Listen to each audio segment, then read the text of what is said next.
જે અમારા ગામથી આવ્યા છે આજે રોજ હું 5 વાગ્યાનો ઉઠીને ને આ છે રસ્તો જ્યાંથી જવાય છે કોસંબા તરફ.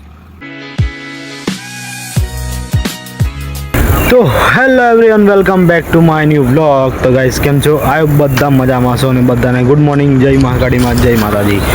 તો જસ્ટ અત્યારે મેં બ્લોગ ચાલુ કર્યો છે અને રોજ હું 5 વાગ્યાનો ઉઠીને 5:30 જેવો રોજ વોકિંગ કરવા માટે આવું છું. તો બ્લોગ તમે આથી ચાલુ કર્યા છે ને જોઈ શકો છો સરસ મજાનું વ્યૂ છે ને સવારમાં બ્લોગ ચાલુ કરી દીધો છે. સાથે સાથે મિની બ્લોગ પણ ટ્રાય કરું છું હવે. તો ડેલીના મિની બ્લોગ ને ડેલી બ્લોગ બંને બાજુથી કામ ચાલુ રહેશે આપણું. અને જસ્ટ અત્યારે હું વોકિંગ કરતો હતો તો પહોંચી ગયો છું. આ કંઈક નહેર છે, પંડવાઈ નહેર. તો ચાલો હવે ચાલતો હું કદાચ 4-5 કિલોમીટર વધારે ચાલી ગયો છું. 2 આંટા માર્યા છે અહીંયાથી. તો ઘણા દિવસથી આવું છું, એવું નથી કે આજે જ આવ્યો છું. અને પણ બ્લોગ આજે લીધો છે, બસ બીજું કશું નહીં. હું રોજ આવતો હતો અહીંયા, બટ તો મારા જેમ પેલા અંકલ લોકો પણ ચાલુ આવે છે, તમે જોઈ શકો છો પાછળ. અને હું એકલો જ છું, મારા જોડે કોઈ જ નથી. ઘરે બધા સૂતા હશે ને હું વોકિંગ કરવા માટે નીકળી જાઉં છું રોજ 5 વાગ્યાનો ઉઠીને. તો ચાલો અહીંયાનું થોડું વાતાવરણ બતાવું તમને. તો ગાઈસ આ છે પંડવાઈ નહેર, જેને કેનાલ કહેવામાં આવે છે અમારી ભાષામાં. તમે કહેતા શું હોય ખબર નહીં.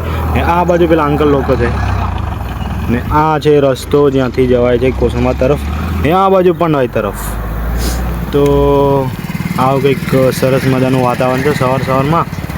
તો ચાલો કેનાલમાં કંઈક તમને બતાવું જે કંઈ દેખાઈએ.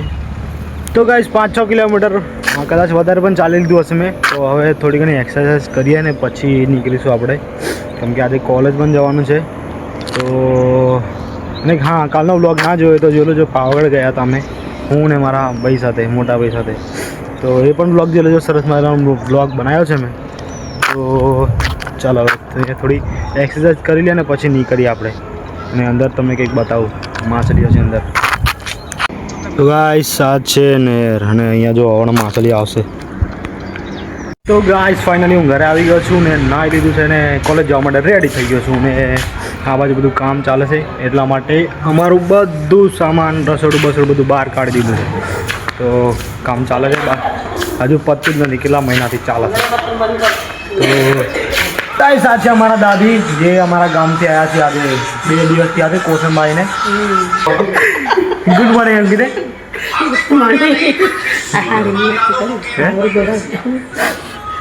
તો ગાઈસ રેડી થઈ ગયો છું. થોડી વારમાં ટિફિન બને એટલી વાર, અને ટ્રેન આપણી સુરત છે. તો થોડી વારમાં આપણે નીકળીએ છીએ વડોદરા માટે. તો અમારા જ્યોતિષ દાદાને બતાવડો, એ ફોન જોવે છે, કામ સવારમાં ફોન જોવે છે, ટાઈમ પાસ કરે છે. મોટા ભાઈ હા બોલ ને. અને આ બાજુ અમારું બ્રેકફાસ્ટ બને છે, ટિફિન.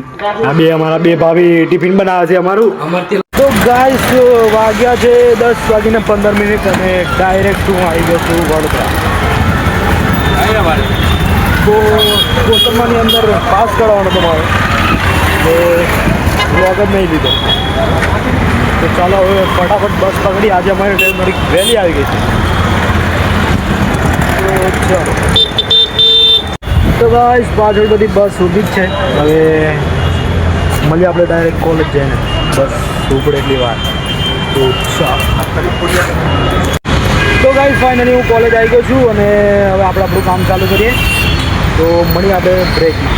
તો ચાલો, હજુ કંઈ આવી નથી, બટ આપણે આપણું કામ ચાલુ કરી દઈએ. તો ગાઈસ અત્યારે વાગ્યા છે બપોરના 2 અને બધા મસ્તી કરે છે. અમે બધા જમી લીધું છે અને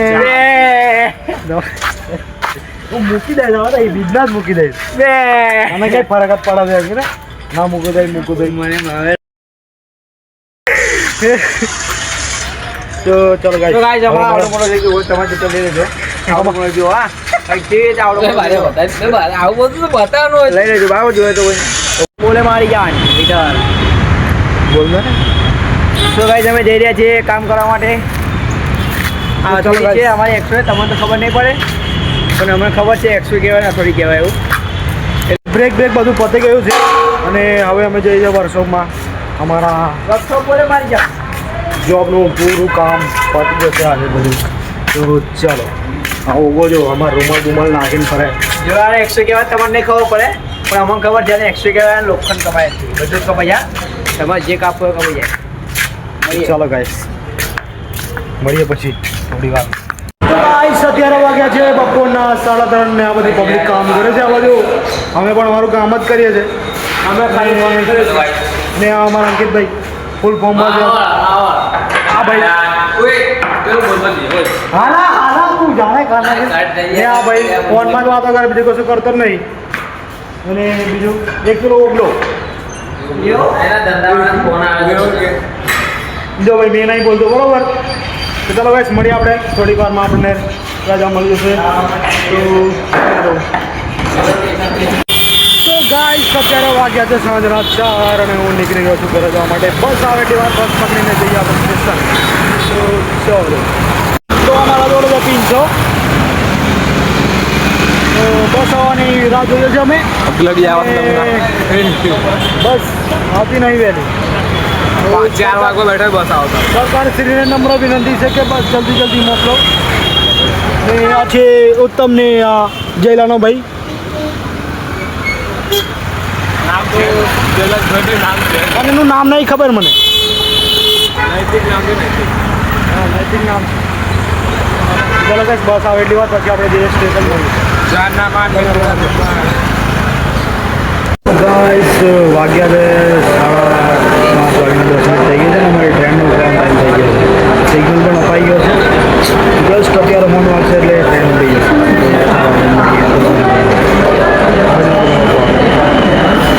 તો ગાઈસ સાંજના વાગ્યા છે 7 અને હું આવી ગયો છું ઘરે અને જમવાની તૈયારી થાય છે. તો જમી લઈને પછી વિડીયો એડિટિંગ બધું કરવાનું છે. ઘણું બધું વિડીયો એડિટિંગ છે મિની બ્લોગનું અને બ્લોગનું. તો પહેલાં જ જમી લઈએ. ખતરનાક લાગે છે ભૂખ. તો ચાલો જમવાનું થાય. તો ગાઈસ સવારે ભાઈ ને દાદી લોકો બધા હતા એ લોકો જતા રહ્યા છે વલસાડ. 2-3 દિવસ ત્યાં રોકાશે દાદી ને પછી જશે ગામડે.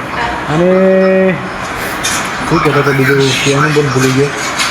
તો ચાલો જમવું તો આવી જાઓ. અમે હવે શું લાવીએ છાસલા. તો અમારે જ્યોતિ દાદા છાસ લાવ્યા છે અને આ બાજુ બધું કામ ચાલે છે એટલે અમારે બહાર જમવું પડે છે અત્યારે.